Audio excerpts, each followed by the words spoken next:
अस्सलाम वालेकुम। अच्छा जी, इस तस्वीर को गौर से देखें।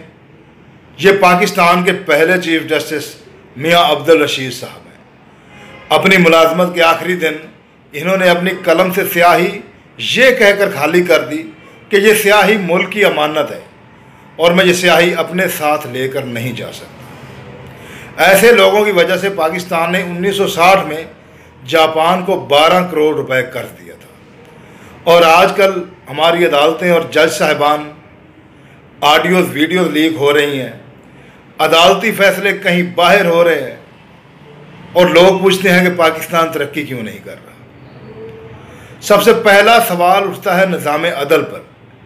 आप लोग ये वीडियो देखें। हामिद खान साहब ये तहरीक इंसाफ के वकील भी रह चुके हैं। ये वीडियो देखें और फैसला आप खुद करें कि पाकिस्तान की तरक्की में कौन रुकावट है। पाकिस्तान में सियासी साजिशों की कहानी, जनाब हामिद खान की जुबानी। हामिद खान साहब, आप वक्फे से पहले बता रहे थे कि जो नवाज शरीफ साहब की जो डिस्क्वालिफिकेशन थी उसका फैसला कहीं और हो गया था, जरा थोड़ी सी डिटेल बताएंगे।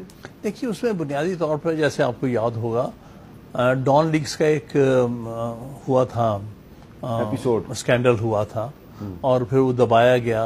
और लेकिन अब वो जो कुछ डिबेट थी उस वक्त, जो आपस में बदमज़गी हुई थी, वो सारी चीज़ें बाहर आ गई हैं। ये उस मौके पर बज़ाहिर नज़र आता है, जैसे इवेंट्स को अगर हम देखते हैं क्रोनोलॉजिकल ऑर्डर में, तो उस वक्त ये फैसला हो गया था कि ये इनके साथ नहीं हमारा, उनको फारिग कराना पड़ेगा।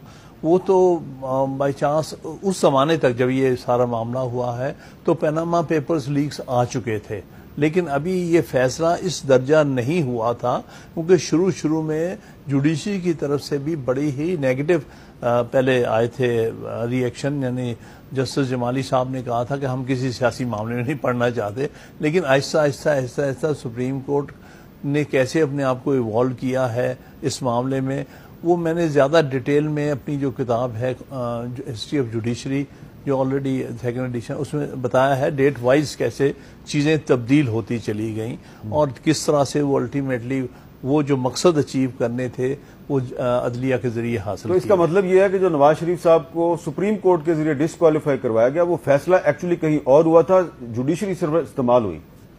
बिल्कुल यही नजर आता है।